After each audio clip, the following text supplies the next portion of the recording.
hate Nurse Crane more than other nurses? Before coming to London, she was a member of the communist resistance in her country. That's what happens when you let a woman get involved in politics.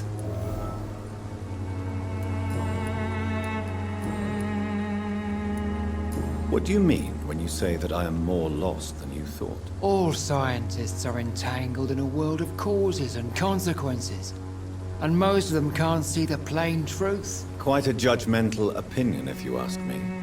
But what do I know? Blinded by science as I am. But you are seeking answers, aren't you? Answers about the Armageddon about to strike the city. Answers about the hidden truth. Well, I suppose I can spare a few minutes listening to your so-called truth. As a doctor, you must be aware of the decimating epidemic. But let me tell you that this so-called Spanish flu is just the beginning of the end. What do you mean? The beast is finally revealing itself, corrupting the flesh and the heart of men. With my own eyes I have seen them, those minions from the abyss. Really?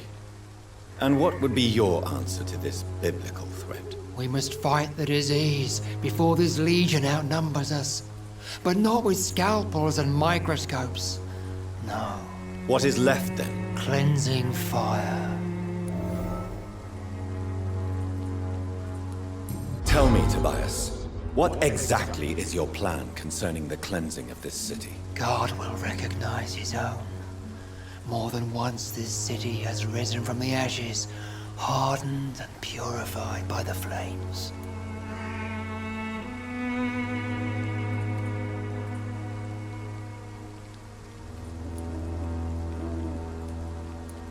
Purification by fire has proved useful, but where do you stop? Burn the clothes? The buildings? The corpses? Worse? Your lack of faith is predictable. But my task is to convince rational minds like yours to see the light. This is God's will. You're mad and dangerous. You're nothing but a soulless butcher. A small-time Torquemada. The Savonarola of Whitechapel. My son, if you think salvation is a free gift, go listen to the lies of that pompous fool, Joseph. Joseph, a fool? Vicar Larrabee of St. Mary's Church. While he continues preaching his fraudulent redemption, more and more people die in the streets.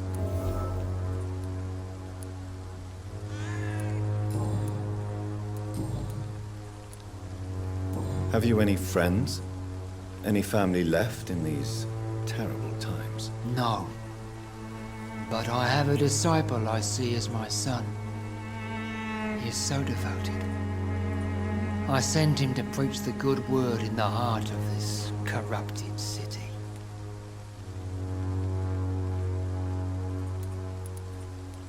You sent him on some preaching crusade during the epidemic. As a true believer, Samuel will fear no evil while he walks through the valley of the shadow of death. Where did you send him? I sent Samuel to the Stonebridge Cemetery, where the pestilence and evil grows night after night.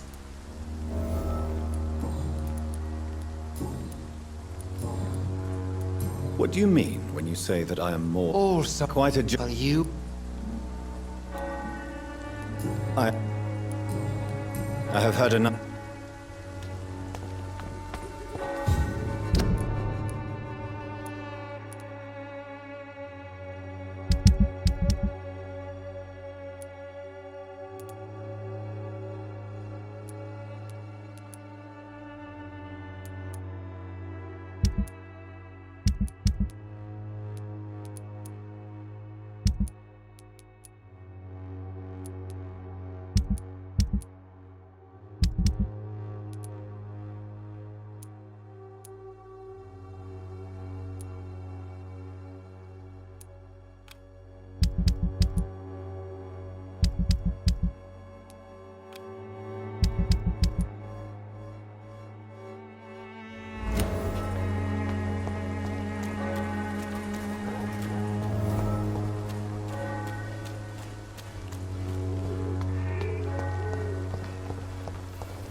What? What do you want? Leave me alone. Good evening, sir. I'm Dr. Reed. I'm looking for Nurse Dorothy Crane. There is no Dorothy Crane here. Now goodbye. I'm afraid this medical leaflet says the opposite, sir. Really? Well, I'm afraid I'm going to close this door right now. Go bother someone else, Mr. Doctor. To enter that house, I must discover who this man really is. Maybe I could start by observing what he's up to.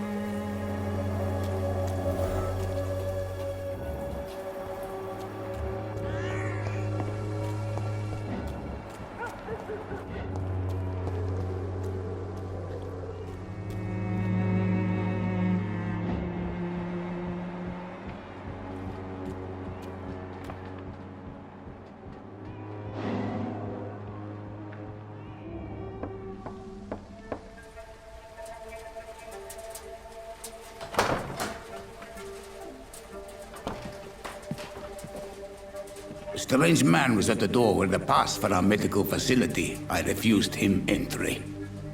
Darius, how could you know he didn't need our help? His clothes were too finely tailored to be for Whitechapel. Perhaps just a friend of that stray poet who is always about. Richard Nithercott? No, not of the same cloth, this man. I suspect some machination from that journalist.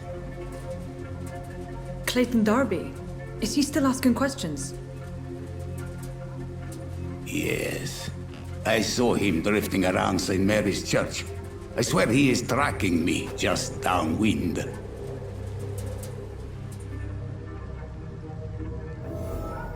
It's locked. I must talk to that journalist or the poet. They must know about Darius. Nearby the church they just mentioned.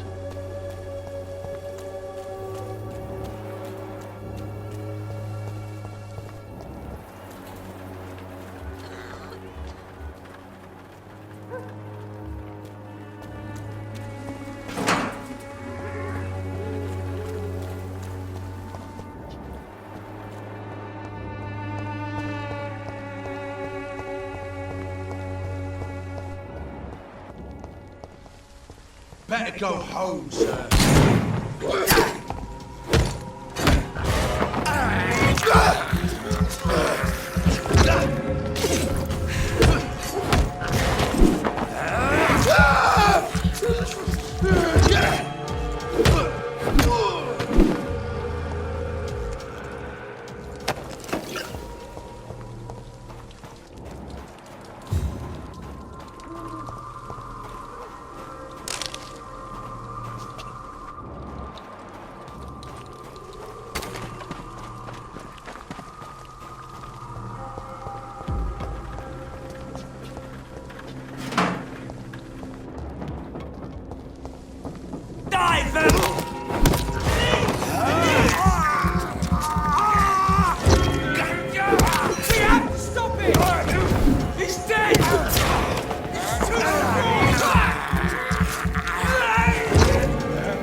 To crush the leech, boys!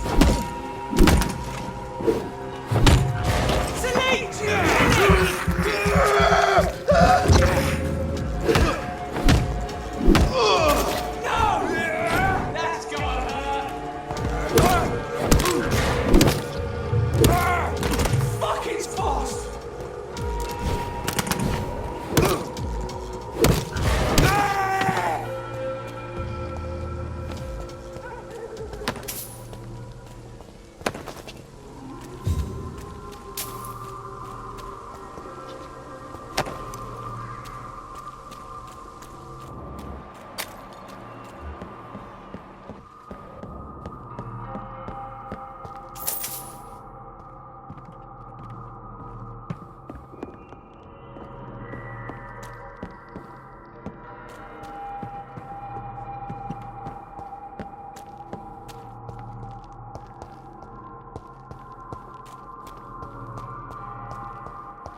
This could be the box Lewis thought he lost.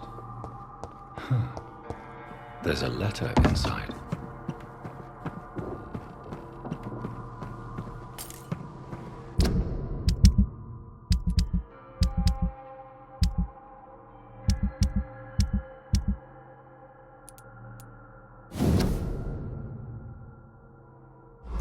A love letter from Joe Peterson's wife, addressed to Barrett Lewis. Who should I give it to, I wonder?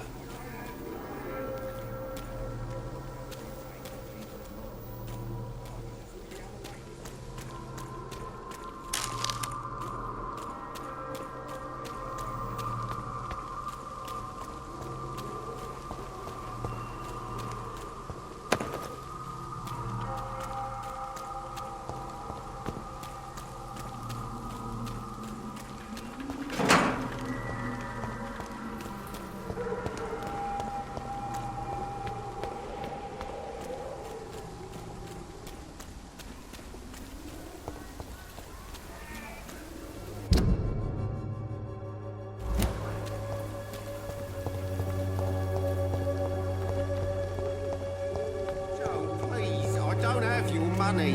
Come on, Barrett, you know the game. You pay for peace of mind. Can't you just look the other way this week, Joe? Come on, we can sort it out, right? It's not my call, Barrett.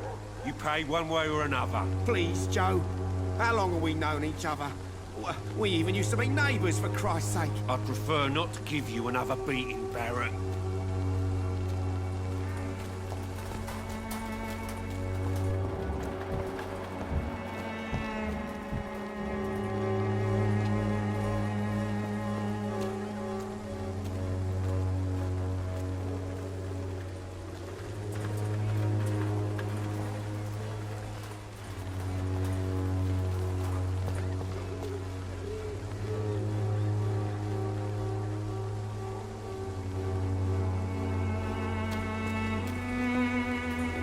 Fancy buying? You never lose your folk.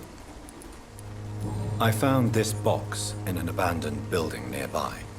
I believe it belongs to you. Let's have a look. Yeah, this is mine.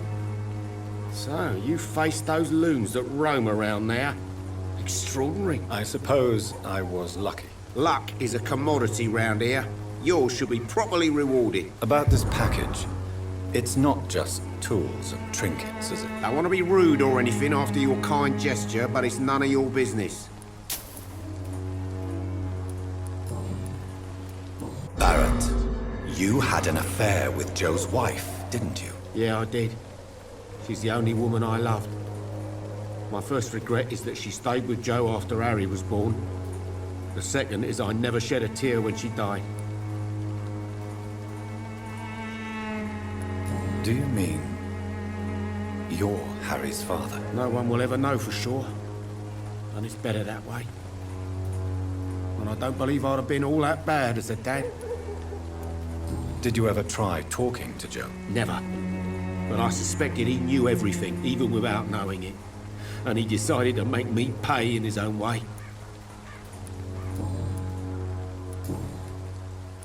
Goodbye for now. You again?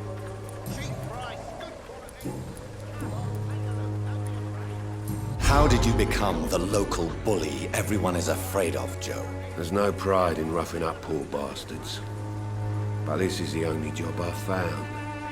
And it pays well, too. A job? So you're racketeering for someone else? I got enlisted by the Wet Boot Boys, a gang from the docks. I'm their muscle for their dirty work.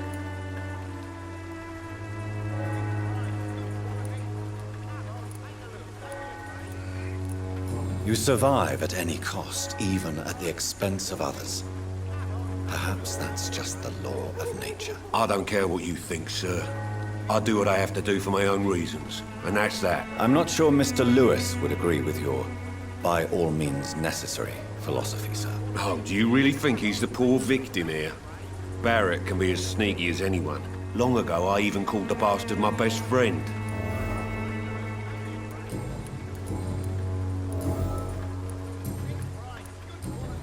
Goodbye. Fancy... You never...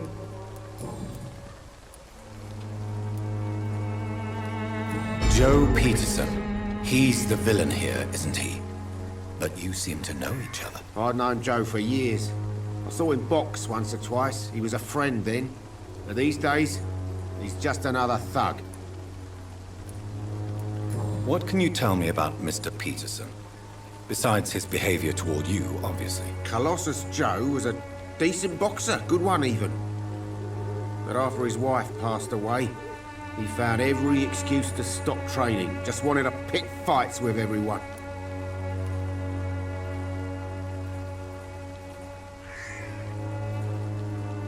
It's never easy to find a new path in life, especially after the loss of a loved one. But crime is certainly not the best option. We've all had some rough times, ain't we? But most of us don't use our fists to see us through. And no one has ever stood up to this thug. Nobody would be fool enough to stand against the Wet Boot Boy. What do you know of Harry Peterson? The boy seems so fragile. Not like his father at all. Harry's a good boy, but he spends most of his time complaining. He's had it tough, all right, but he needs to grow a pair. What troubles him exactly? But despite being his father's son, almost everything, I think. He never wanted to come to Whitechapel in the first place. Hates this place more than most of us.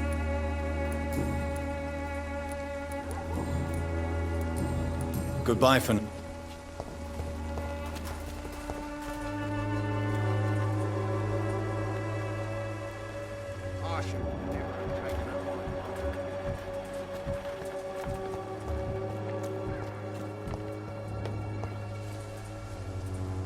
Good evening, Doctor. Can I help you? I heard you're investigating an underground medical dispensary in Whitechapel. What do you know about it? Not much, I'm afraid. They are wary of strangers, and I'm not really an acquaintance of theirs. Why do you care?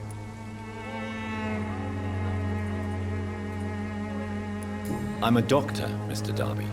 I care about everything involving public health and this epidemic. Are you sure you're not just concerned about the repercussions that a scandal involving a certain Nurse Crane from the Pembroke Hospital would bring? Without a doubt, you are a damn fine journalist, Mr. Darby. What do you know of her accomplice, a man named Darius? I don't know much about the man. He's very cautious, never goes out, doesn't seem to have any friends or family. He has no relatives at all? No, except for that strange man, a poet named Richard Nethercott, who sometimes comes by. Darius would never let him in. Where can I find this Mr. Nethercott? He spends most of his time lurking around Whitechapel, talking to himself or declaring verses. These days, you can usually find him behind the church. He never goes out? No. A few days ago, he unexpectedly did. I followed him, but it was just a ruse to keep me away from his house. Really? How do you know? He went to the nearest mailbox, but just before posting his letter, he ripped it up and threw it away. Goodbye, Mr. Darby.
Good evening, sir. I'm Dr. Reed. I would like to ask you a few questions. Please be my guest. Although I may not be the best informant regarding this part of town, my words speak about that which the eyes cannot see. Really? Are you an artist of some kind? I'm a poet, sir. Richard Nethercott, at your service. Are you aware that your life could be in danger in this part of town? But this is where I must be to feel the real beat of the city. I had to come, see it for myself, alone. I understand your need for solitude, but it's not safe around here. I don't care. I don't have many friends, Doctor, and my family despises me. If some misfortune came upon you, who would be here to help you? Well, you, for a start, my dear Doctor. May I ask what you're doing at this hour of night, sir? Do you live here? Not at all. I'm just enjoying the pleasure of a quiet walk. Though night talks are always preferable, if you ask me. Especially with strangers. But are you not afraid of the epidemic? Oh, why should I? I see some equity in the Spanish flu. No flesh should be saved, say the scriptures. Good or evil, rich or poor, all are equal in the eyes of the flu. If you say so. But as a physician in a time of epidemic, I must caution you to avoid unnecessary exposure, sir. Thank you, Doctor. But we both know the seeker of truth has to go boldly where the weak dare not. What are your thoughts on the terrible situation in this city? Terrible, you say? No. Of course, the death of so many innocents is a tragedy. But the scourge has not been all bad for the city. Oh, no, sir. What are you talking about? Do you remember London before the flu? Noisy, cacophonic, quiet nowhere to be found. And now, listen to this oddly peaceful silence.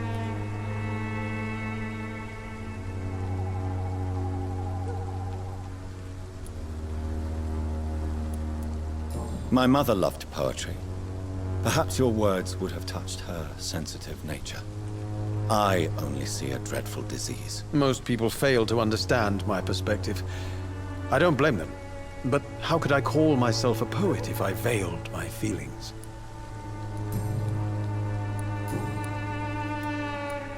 Tell me, Mr. Nethercott, why seek inspiration in Whitechapel? The place is not beautiful per se, but how to explain it? Stirring and challenging. Do you not think it a little morbid? On the contrary, sir. Whitechapel is full of life, full of beauty. Just like my dear muse, the wonderful Camellia. What can you tell me about Camellia? Not much, and that's the beauty of it. She can't speak, you know. She's a locked mystery who exhales kindness and sweetness.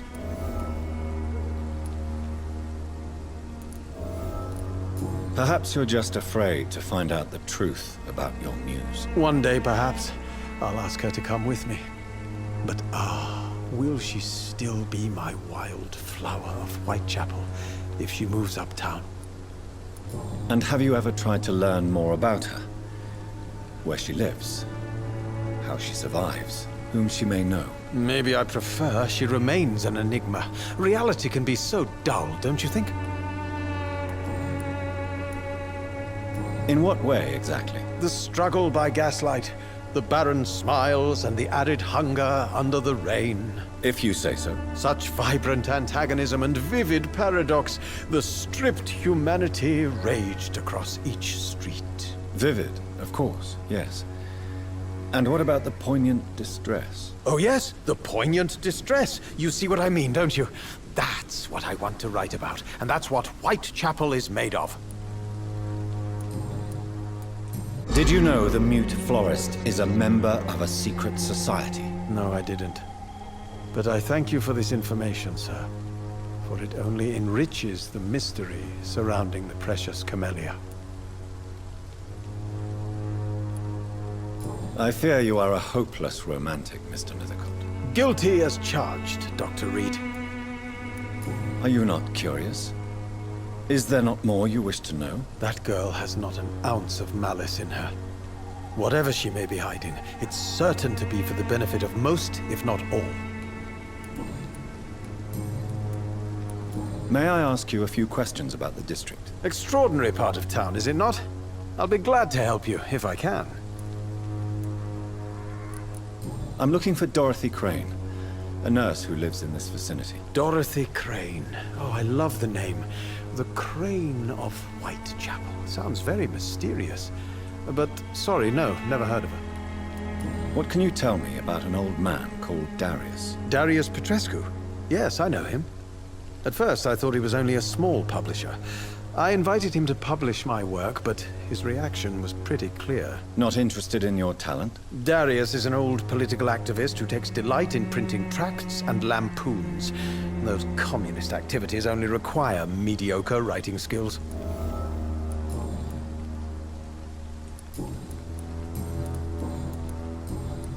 I'll leave.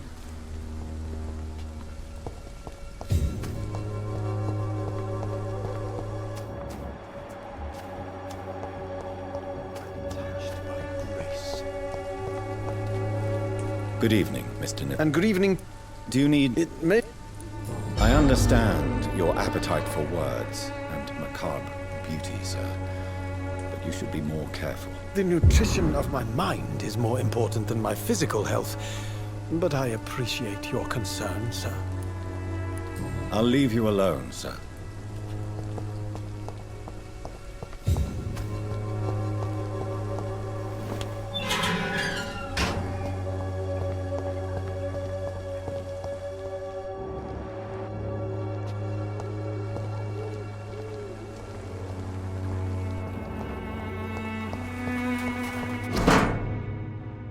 The content of Darius' letter to his children could give me more leverage to enter. Darius is a bit less of a mystery now. Hello again, miss. Tell me about Richard Nithercott.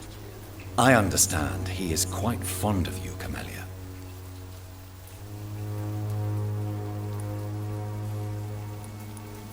Very well.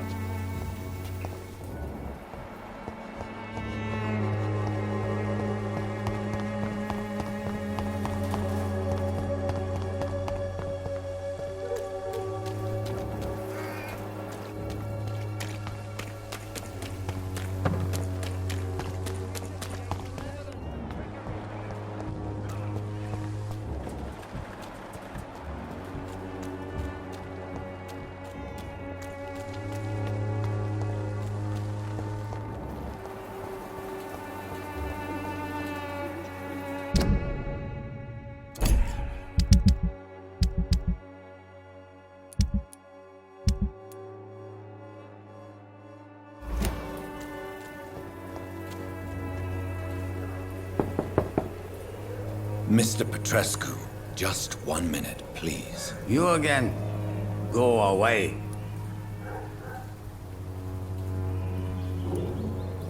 Sir, wait. Stop this nonsense. I know Nurse Crane is here. Shall we speak man to man, you and I? All right. Speak up. Don't you see we're on the same side? We fight to help the poor, sick, and abandoned. I'm nothing like you, Mr. Doctor. Yes, you are. You too believe in providing medical care without charge. You know what we have to sacrifice to make the world a better place. I have to admit your words have conviction. All right, I'll let you see Dorothea. Don't make me regret this, though.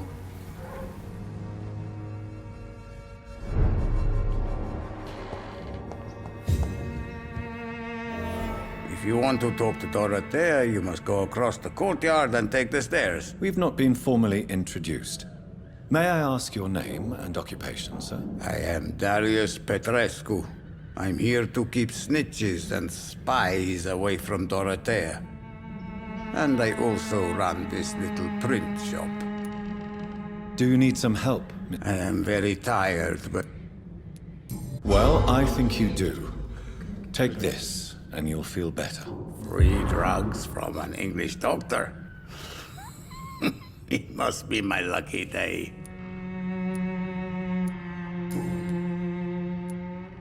So Dorothy's real name is not Crane? Like myself and many people in this area. Dorothea is from occupied Romania. That's all you need to know. She seems important to the community. More than you can imagine. The West End does not want to hear of Whitechapel's misery. Dorothea is one of the few doing something about it.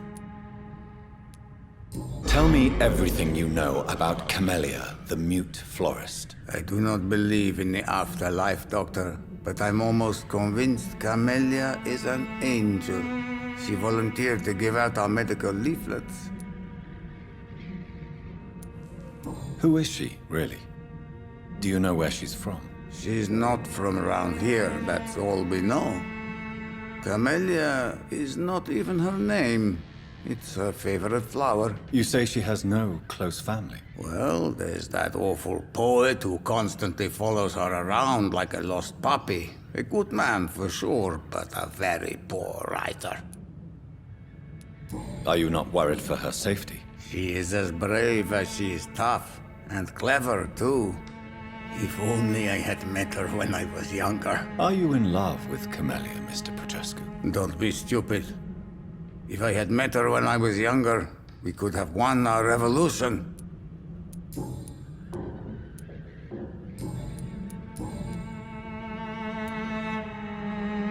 I know you fought for your country when it was occupied, Darius. Tell me more about it. I know my days are numbered, and I know I won't see my homeland again. But I fought for Romania all my life, and I will until my last breath. But Romania escaped the grasp of the Austro-Hungarian Empire. It's a free country again. But it's not the country I fought for. My homeland is not appeased, Doctor. And I still see a dark future ahead for my people. How did you meet Nurse Crane, Darius? Why does she trust you? I'm her oldest friend in England. Dorothea and I share many ideas about this country and about the country we left. You mean occupied Romania, don't you?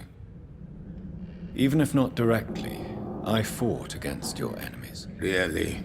Then perhaps you have more in common with Dorothea than meets the eye, Dr. Reed. Do you have any family left, Mr. Petrescu?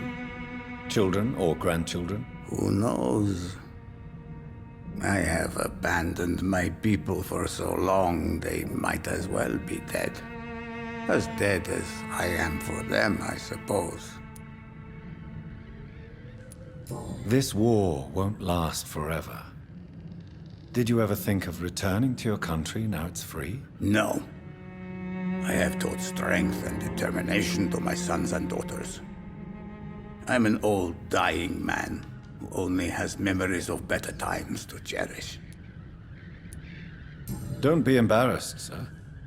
If you must know, my own father disappeared many years ago, and I forgave him. It's quite awkward to talk about our families like this, but thank you, Dr. Reed.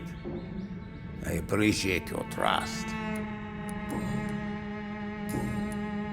Goodbye, Mr. Petrescu.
What do we have here, nurse? Patient Razvan Vasily. High fever running on 3 days. Complaints of dizziness, muscle aches, and head pain. Diagnosed with influenza. Treatment? Aspirin and salicin for the fever and discomfort. Liquids for dehydration, but he's having trouble keeping even water down. Thank you, nurse. Anything else I should know? He did lose consciousness this morning, but he's never had convulsions like these. He's not convulsing, he's choking. He's not getting any air. Scalpel! Hand me that scalpel! What can I do, Doctor? It's too dangerous to operate with these convulsions. Sedative, nurse. Do we have any anesthetics? I'm sorry, Doctor, none at all.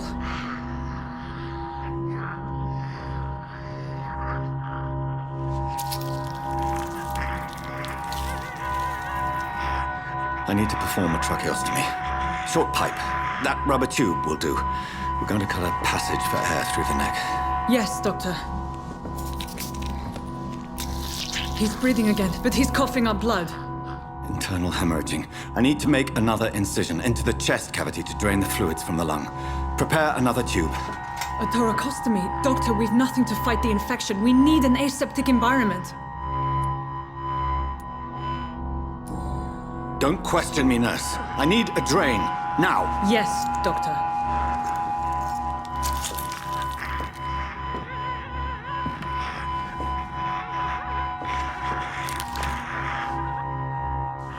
He's still bleeding, Doctor. I'm losing his pulse.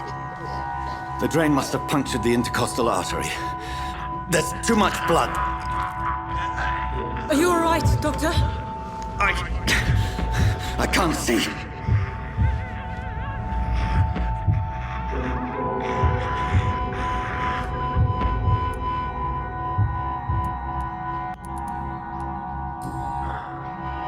I must first suture the artery. Find the wound. The source of the blood. Needle and thread, Doctor.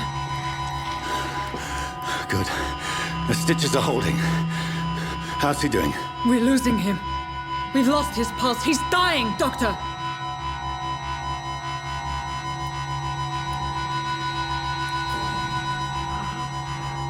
A dose of epinephrine, now. Yes, Doctor.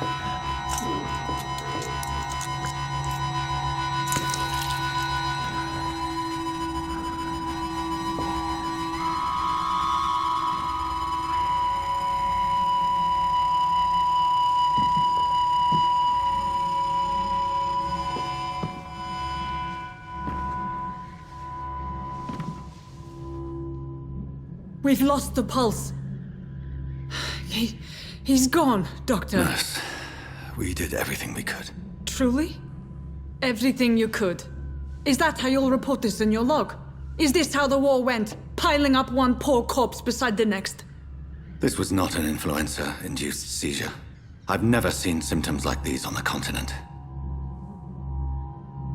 Neither have I. But the previous symptoms leading up to this attack were the same, indistinguishable from the epidemic. No. There was something more vile in these reactions. Something primitive.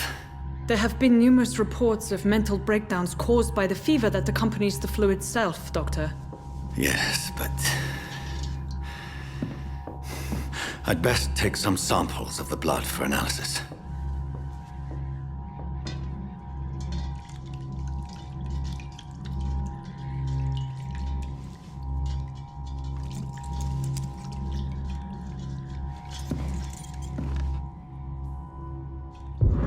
You're here to test my bedside manners. I suspect it was more than intuition alone that led you to us. So, how might I be of service, Dr. Reed?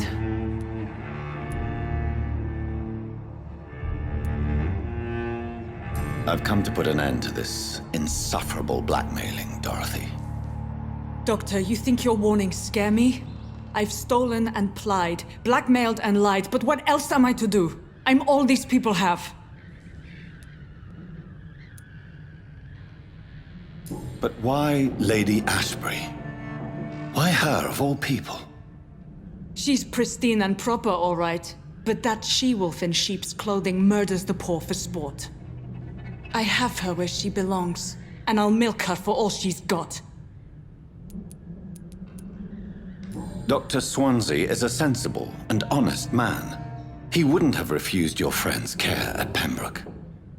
It's easy for you to say, Doctor. These people cannot go to the police, nor to the hospital. They don't even speak English.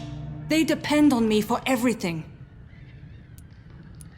So, the end justifies the means. Is that your defense? I know you're kind, Doctor. Just another fine-heeled, silver-spooned gentleman who was given the world on a platter. You know nothing of poverty. Nothing of the shame, the hunger, the loneliness. You've convinced me of the sincerity of your actions and their noble justifications. But all the same, blackmail is a crime, and it will stop, Nurse Crane. So, are you going to turn me over to the authorities?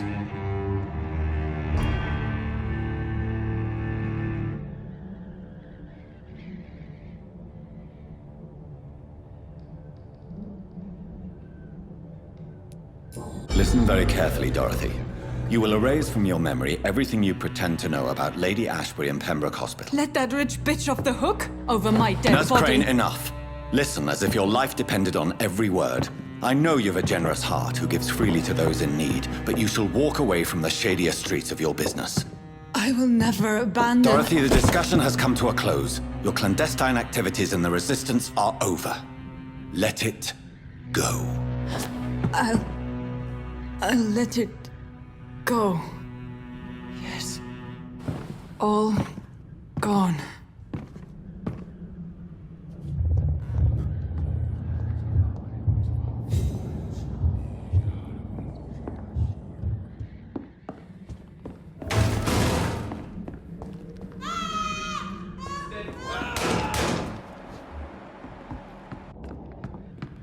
Oh, this one stinks already. That's it! This bugger! Oh, Christ, he's dead! Don't like that!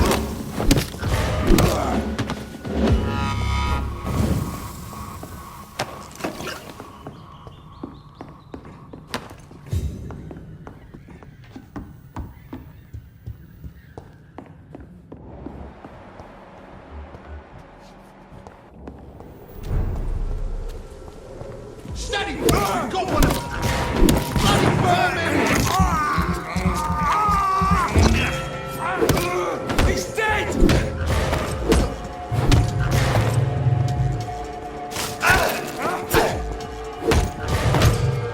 Leech spotted! Watch out! Murdering bastard!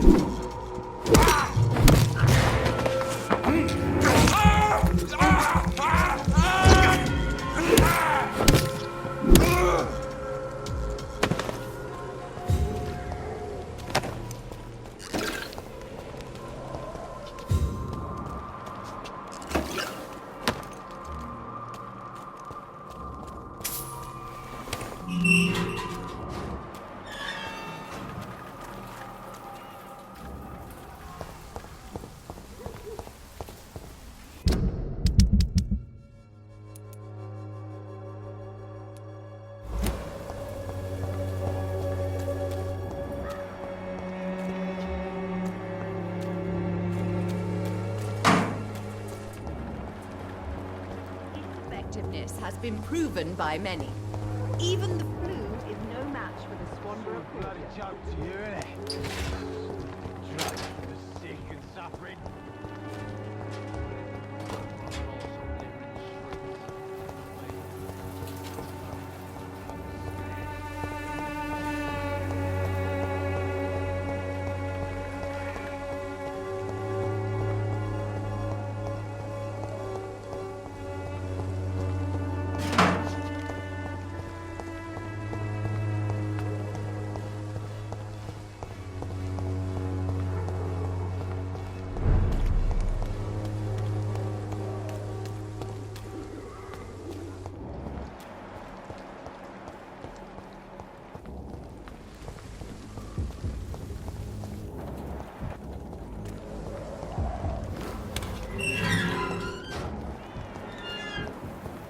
Human blood.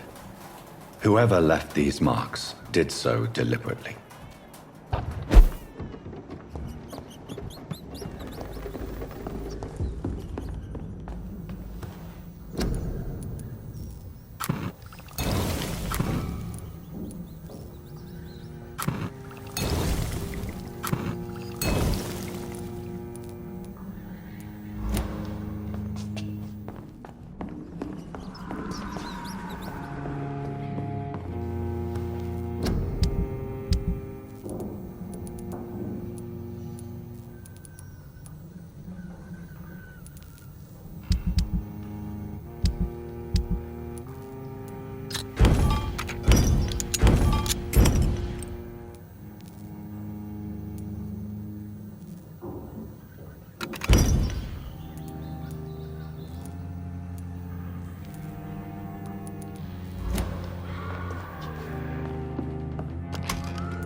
You had better return to Whitechapel without... Safety isn't really an issue in Whitechapel, because you never are. Never have been. They all play...